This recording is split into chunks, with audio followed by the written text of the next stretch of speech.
Is it so bad for us to be mindlessly eating? Let's dive into it. I'm Rachel Fine, registered dietitian nutritionist and founder of To The Point Nutrition. A dancer's performance is a direct result of hard work and motivation. So where does food fit into this? There's a lot of myths and a ton of antiquated ideals, and I'm here to dispel those. Hi, I'm Rachel Fine. I'm a registered dietitian nutritionist, and I support dancers in their rebuilding of their relationships with food.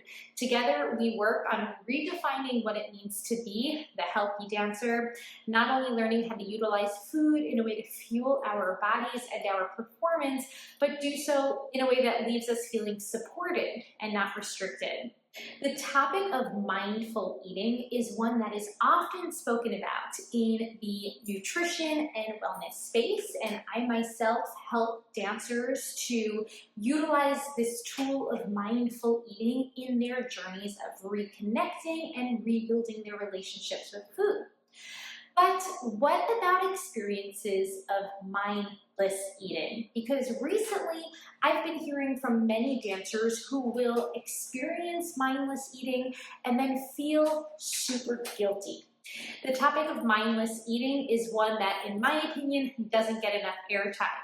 But when it is spoken about, it's often mentioned alongside a lot of guilt and shame. It's a behavior that we are often told needs to be avoided and or intervened upon.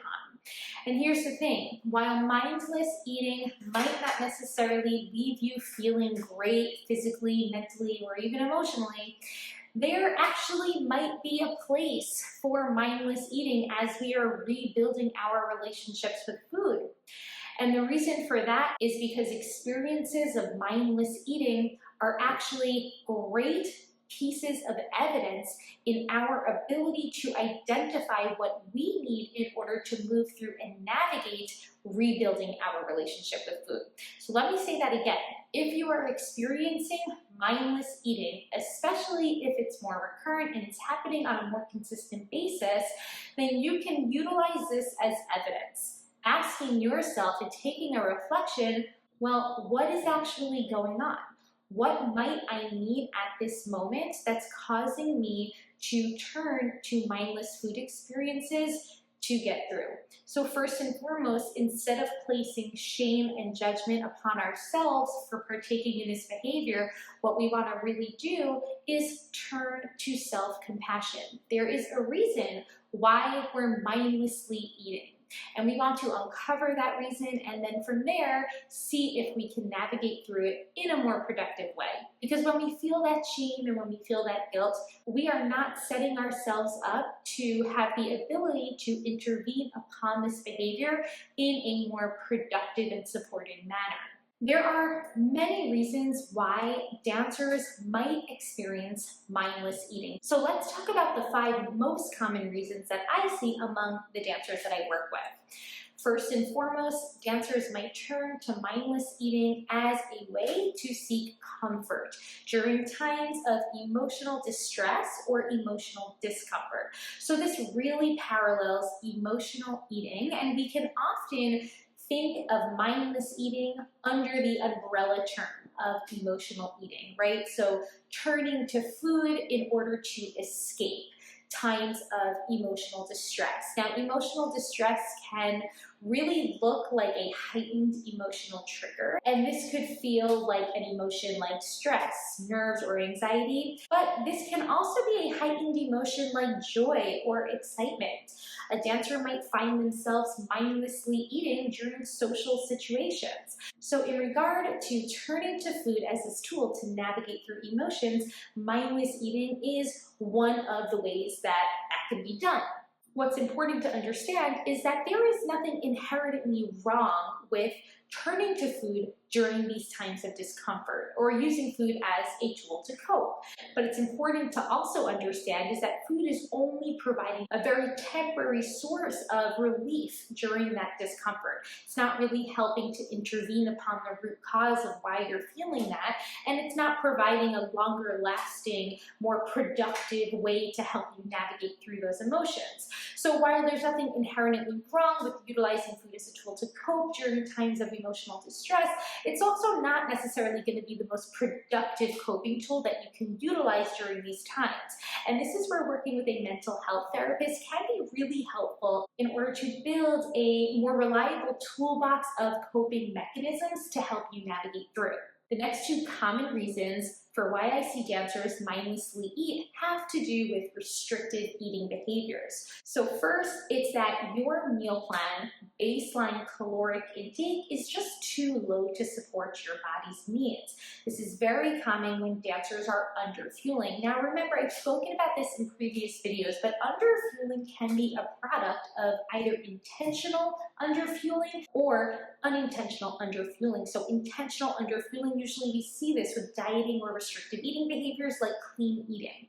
Unintentional underfueling, this is often when we see dancers navigating through very busy and hectic schedules without thinking too much into meal planning or utilizing meal planning to help make sure their bodies have enough in to get through those busy dance days.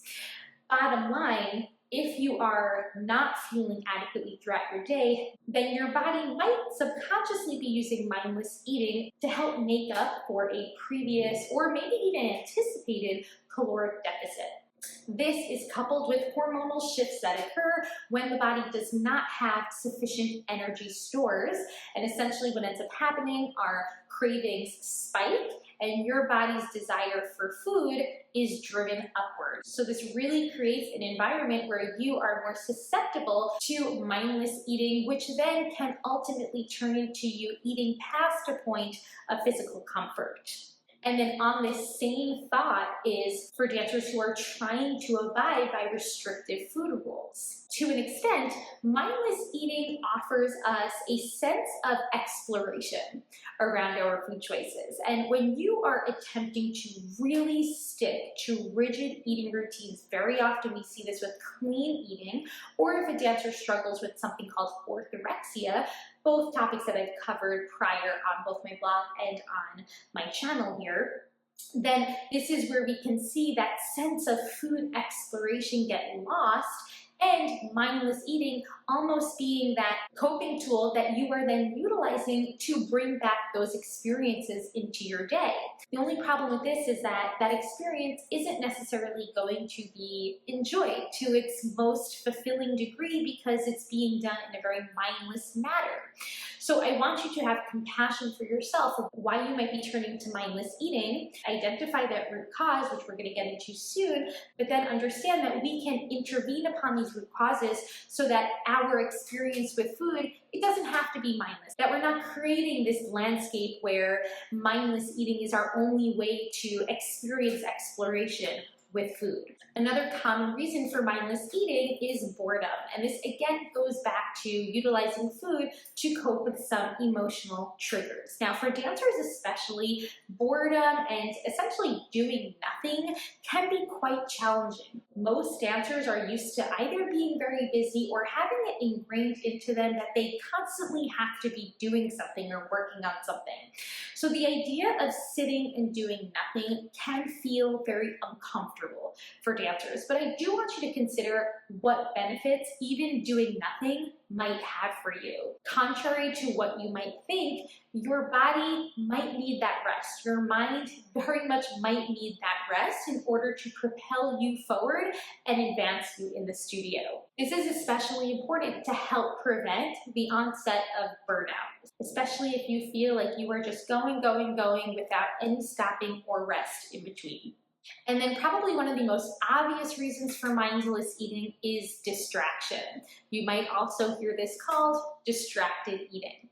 Now, we very much see this in today's culture, right? Because we have our phones, we have our screens, TVs, whatever it might be, that's causing you to essentially partake in other experiences while you're eating. And similar to what I mentioned before, there is nothing inherently wrong with eating during these behaviors. In fact, I do it myself. It's a very normal human experience.